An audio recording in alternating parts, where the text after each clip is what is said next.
अस्सलाम वालेकुम नाज़रीन हज़रात, आज हम एक बहुत ही इन्फॉर्मेटिव वीडियो आपके लिए लेके आए हैं जिसका उन्वान है accounting for the non accountants. और अगर आप इस वीडियो को पूरा एंड तक देखते हैं तो भले आपने अकाउंटिंग पढ़ी हो, अकाउंटेंसी पढ़ी हो या नहीं पढ़ी हो, ये आपको हेल्प करेगी आपके बिजनेस के अकाउंट्स मैनेज करने के लिए, आपकी शॉप्स के अकाउंट मैनेज करने के लिए।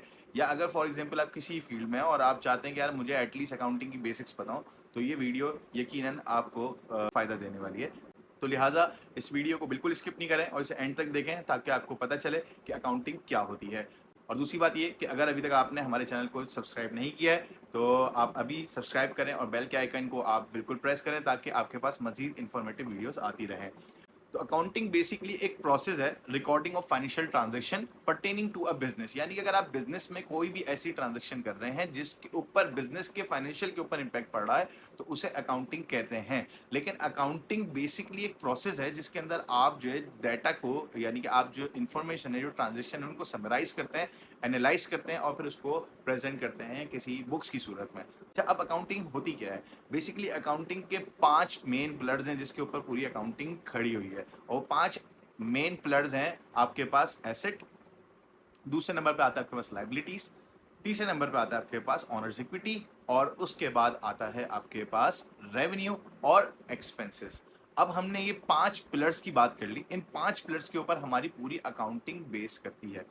अब इसमें से जो रेवेन्यू और एक्सपेंसेस है ये हमारी कंपनी की परफॉर्मेंस बताती है, यानी कि ये बताती है कि आपने फॉर द पीरियड कितने पैसे कमाए और कितना उसके ऊपर एक्सपेंस किया, नेट प्रॉफिट और लॉस आपके पास क्या हुआ।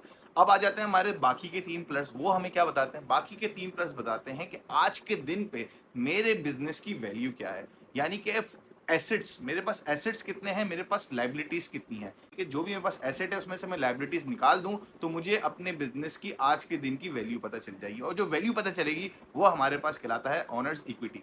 अब ऑनर्स इक्विटी का मतलब क्या है कि जो भी इस बिजनेस के ऑनर्स हैं उनकी वैल्यूएशन क्या है। अब अगर ऑनर्स जो है वो सोल प्रोप्राइटर होगा, यानी कि एक बंदा होगा, तो वो जो है आपके पास ऑनर्स इक्विटी आ जाएगी। अगर तो आपके पास जो है वो ऑनर्स मल्टीपल है, यानी कि आप पार्टनरशिप के अंदर है, तो आपके पास जो इक्विटी है वो पार्टनर्स की इक्विटी आ जाएगी।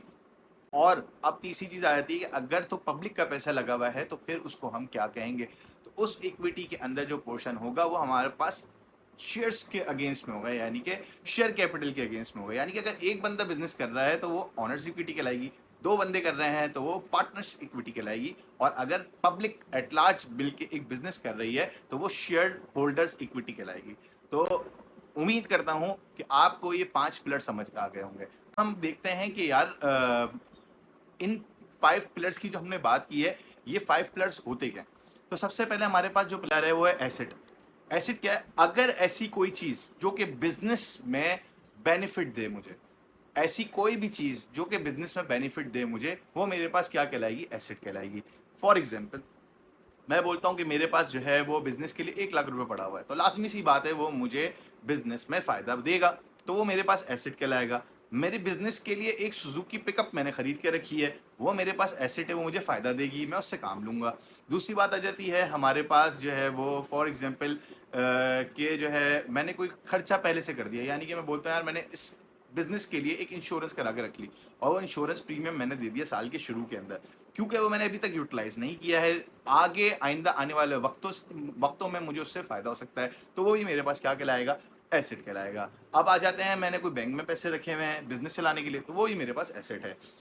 सेकंड हमारे पास टॉपिक है लाइबिलिटीज। लेकिन लाइबिलिटीज में जाने से पहले मैं आपको बताऊं कि एसेट के अंदर हमारे पास 2 तरह के एसेट होते हैं। एक वो एसेट जिसका बेनिफिट मैं 1 साल के अंदर अंदर ले लूं, वो मेरे पास कहलाएगा करंट एसेट, और एक वो एसेट जिसका बेनिफिट मैं 1 साल से ज्यादा भी ले सकता हूं, वो मेरे पास कहलाते हैं नॉन करंट एसेट या फिर फिक्स एसेट्स। तो करंट एसेट्स क्या होते हैं? करंट एसेट्स वो हैं जिसका फायदा हम 1 साल के अंदर अंदर ले लें, जैसे कि कैश। लाजमी सी बात है, अगर बिजनेस में कोई कैश रखा हुआ है तो आप कभी भी नहीं चाहेंगे कि कैश जो है वो 2-2 साल 3-3 साल तक रखा रहे। आप उसे बिजनेस में लगाएंगे और उससे प्रॉफिट अर्न करने की कोशिश करेंगे। तो कैश जो है हमारे पास शॉर्टर पीरियड ऑफ टाइम के लिए हम अपने पास हाथ में रखते हैं, ताकि हम बिजनेस की लिक्विडिटी प्रॉब्लम्स, लिक्विडिटी के लिए जो है उसको मैनेज कर सकें। तो कैश अगर मेरे पास रखा हुआ है तो वो यूजुअली शॉर्ट टर्म के लिए होता है। या बैंक में मेरे पास पैसे रखे हुए हैं, अगर मैंने लॉन्ग टर्म इन्वेस्टमेंट नहीं की हुई, मैं चाहता हूँ यार बिजनेस के अंदर रोलिंग हो और इससे मैं बिजनेस से पैसे कमाऊँ, तो बैंक भी मेरे पास क्या गया है कि शॉर्ट टर्म है, शॉर्ट टर्म 1 साल के अंदर मैं इससे बेनिफिट ले लूंगा, मैं अपने बिजनेस के अंदर इसे लगा के इससे पैसे अर्न कर लूंगा। तो ये मेरे पास क्या है, करंट एसेट्स के अंदर मौजूद हैं। प्रीपेड एक्सपेंसेस, प्रीपेड जितने भी हो, आप किसी को भी इतने ज्यादा पैसे तो नहीं देते। अगर आपने साल का कोई किराया रेंट दिया है तो वो भी 1 साल के लिए होगा, या अगर आपने कोई इंश्योरेंस प्रीमियम दिया है तो वो भी 1 साल के लिए होगा।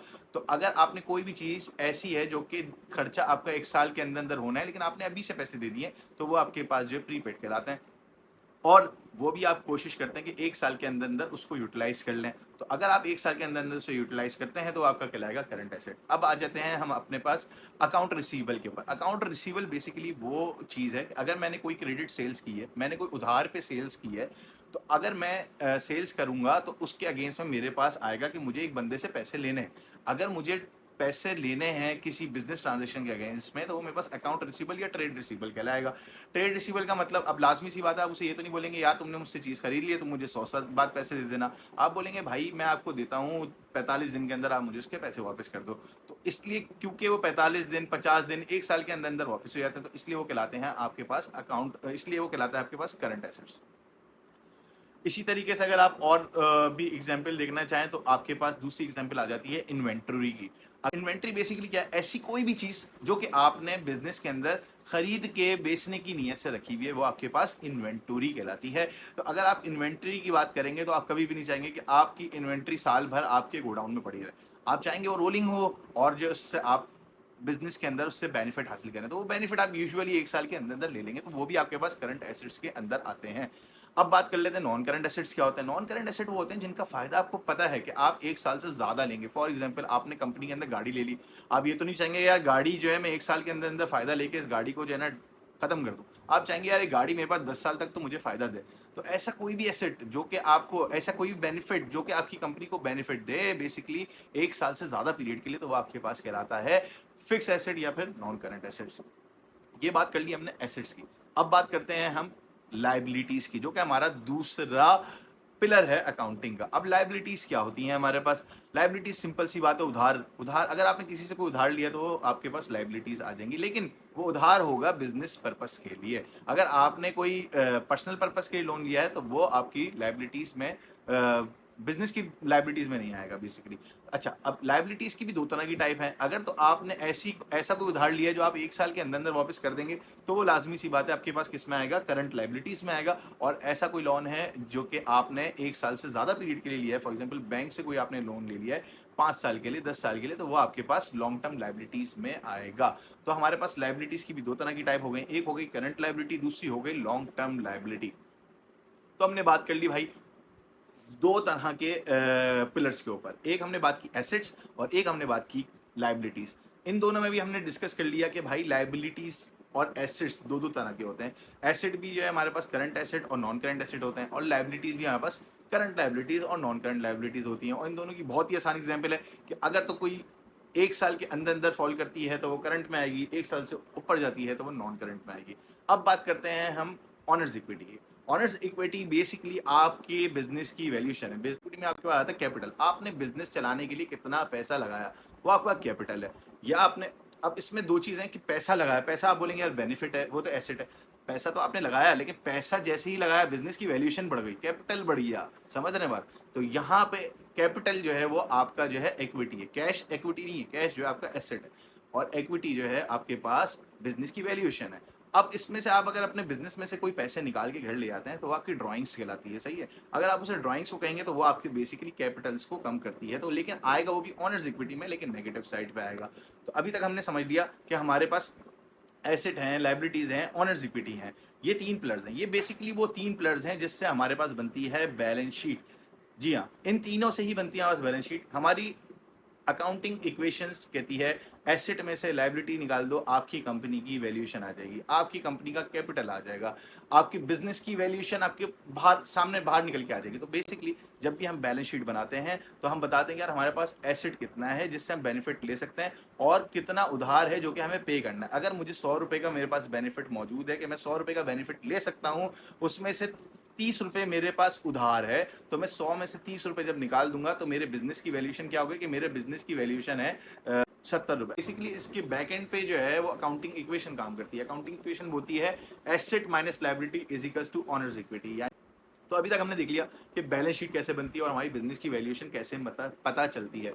अब आ जाते हैं हम हमारे पास रेवेन्यू और एक्सपेंसेस। तो भाई रेवेन्यू और एक्सपेंसेस हमारे पास दो पिलर हैं। रेवेन्यू ये है कि अगर आपने अपनी बिजनेस एक्टिविटी से कोई भी रेवेन्यू जनरेट किया, आपकी बिजनेस एक्टिविटी से कोई भी इनकम हुई, तो आपकी रेवेन्यू कहलाएगी। सही है। और अगर आपने अपने बिजनेस को चलाने के लिए कोई भी खर्चा किया तो आपके पास एक्सपेंस कहलाएगा। तो सिंपल सी लॉजिक है इसमें। ये दो एलिमेंट हैं, ये दो पिलर्स हैं जिससे हमारे पास इनकम स्टेटमेंट बनती है। यानी कि फॉर एग्जांपल मैंने अपना बिजनेस चलाने के लिए कितनी इनकम जनरेट की और उसको इनकम जनरेट करने के लिए मैंने उसके ऊपर कितना एक्सपेंस किया। तो इन दोनों का जो डिफरेंस होता है वो हमारे पास नेट प्रॉफिट और लॉस आता है। तो भाई बिल्कुल सिंपल सी अकाउंटिंग है, इन 5 पिलर्स के ऊपर चलती है। और साथ में हमें इन्हें देखना है कि इन 5 पिलर्स की हम जो है वो एंट्री किस तरह करें, हम उसकी रिकॉर्डिंग किस तरह करें कि ऑटोमेटिकली बैलेंस शीट और प्रॉफिट एंड लॉस बन जाए। तो वो हम देखेंगे अपनी नेक्स्ट वीडियो में कि किस तरीके से हमारे पास रिकॉर्डिंग का तरीका है इन सारे 5 पिलर्स को, कि हमारे पास बिजनेस की वैल्यूएशन और परफॉर्मेंस हमें दिख जाए। तो stay tune with us. Thank you. Till then, अल्लाह हाफिज़।